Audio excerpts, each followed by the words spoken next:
What's up YouTube? This is the Geminox and I'm coming at you with this video here. It was originally just going to be a clip video, but since aim assist is a hot topic and I'm a console player, I figured I'd throw in my 2 cents about it. Because I think it's the attention it gets and that being compared to straight up aimbot, I think it's way blown out of proportion. And I get it, the aim assist, I do see the effects, I get lasered a lot, but I've also been aimbotted before, like straight up cheated, and there is a difference. And yeah, I felt bad about doing that to that guy just there, but it was pretty clutch. So anyway, but one of the biggest clues that I got as to how it's being blown out of proportion is none of the real top Fortnite players are switching from keyboard and mouse to controller. And I think at the World Cup there was 6 maybe or something in the top 100 playing for the World Cup, you know, so that were on controllers. So that means, you know, 90% of the best players choose keyboard and mouse, and that's because there's numerous advantages. You know, the aim assist doesn't outweigh the advantages that the keyboard and mouse has. And I started to notice these advantages back sometime in the summer. I don't exactly remember when, but I wanted to start upping my game. I was really finding it hard to edit, and really, you know, I started understanding the edits and different aspects as to building and stuff like that, and I wanted to start practicing those. And to edit, I had to hold B for a second, you know, and it was rough, you know, so I wanted to look into other ways of doing that. And I was looking at the Series 1 Elite controller at the time. The Series 2 wasn't out, so I was like, well, I don't know, maybe keyboard and mouse would be good, you know. I think gaming with a mouse would be pretty smooth, and it was, and it's way better than a stick, that's for sure. So that, I mean, that in itself is good, but also the keybinds. I mean, just having a different keybind for pretty much anything you want to do is way better than switching from basically a combat mode and a build mode, which is what you got to do on a controller. And it doesn't seem like a lot, but those split seconds can cost you a battle. You know, just a split second takes you longer replacing a wall. You know, which, you know, is the thing between playing console and PC, you know, the ping and wall replacement. You're never going to take a wall against a PC player. You know what I mean? So it's the split seconds that count. And so because I started seeing, you know, the differences, I decided to try it out. And I got a $50 Bluetooth USB keyboard and mouse thing that I could hook up with my Xbox, and I tried it out. Went into Playground and did that a little bit, went into Team Rumble and played a little bit. Aiming with the mouse is way easier than a stick, and that's something that's always been my Achilles heel, is aiming, and it seems like it's been pretty inconsistent. It's been getting more consistent lately, which is awesome. But aiming with the mouse was way better for me. The problem I had with the keyboard is movement. The movement was I felt so weird moving on a keyboard, and I put in some time in it. It's not like I tried it for like 20 minutes and gave up. I tried it, you know, a couple days, and then I gave it a rest, and then I tried it again. So over the course of a couple weeks, 2 or 3, you know, and then I decided, nah, I'm just gonna stick with this and wait for the Series 2 and try that, and then maybe then get some more buttons to make things easier, which it has. You know, it's taken some getting used to, but you know, whatever. Because even with the paddles and the Elite controller, I still got to make compromises, and one of those is my trap setting is X, which means I got to take my thumbs off of the sticks, which is one of the advantages of having the paddle. So when I'm jumping or switching to build mode or something like that, I don't have to take I can still aim and move and all that, and there's no real break in that effect, you know.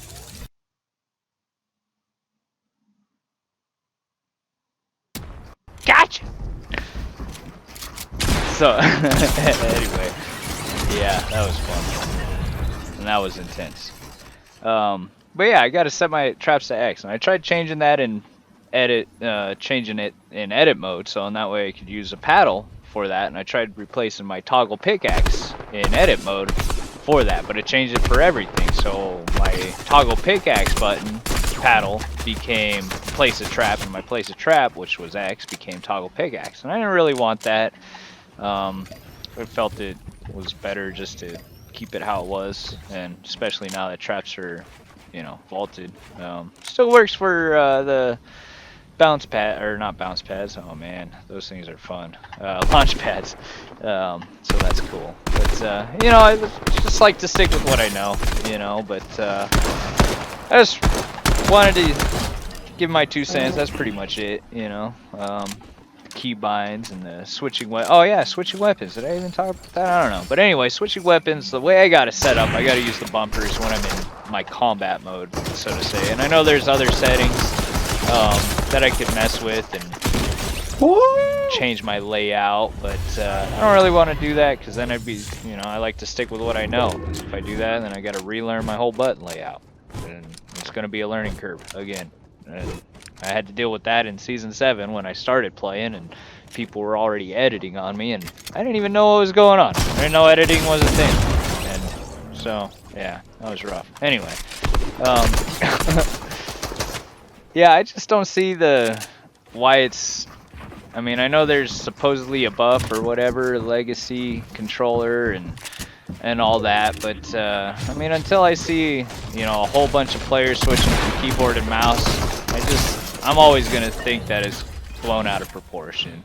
The one advantage that a controller player might have with the aim assist, you know, the little benefit that it does have, does not outweigh the advantages that a keyboard and mouse has, in my opinion.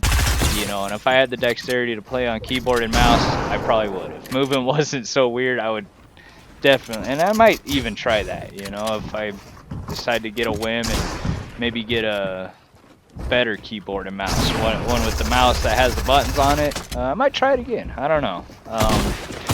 But until then, I'm gonna stick with my controller. I kind of like it, getting familiar with it, and feel like I keep improving at the game, and my edits are getting cleaner as long as I do the right one. But just overall, everything's feeling more fluid, and my aim's getting a little more consistent. So that's pretty cool.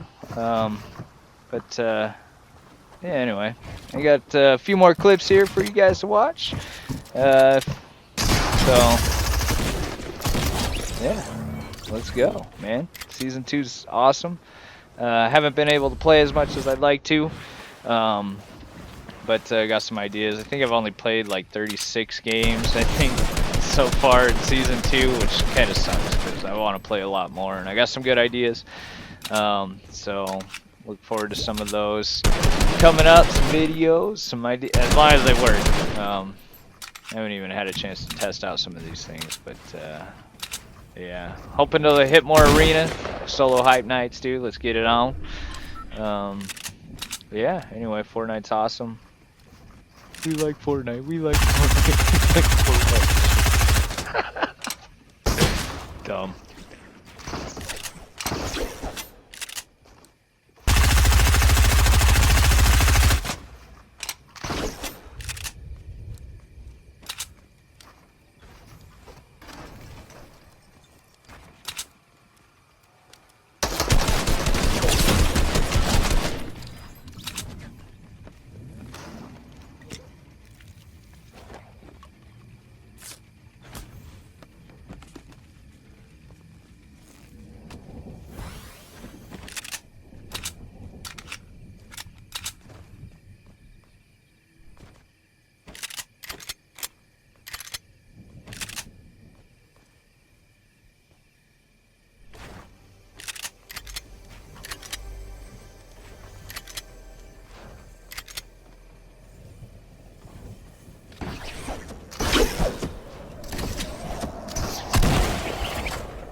Yeah, so that's going to conclude this video. I hope you guys enjoyed those clips. Like I said, I got some pretty good stuff coming up, some good ideas for Season 2, man. It's absolutely nuts.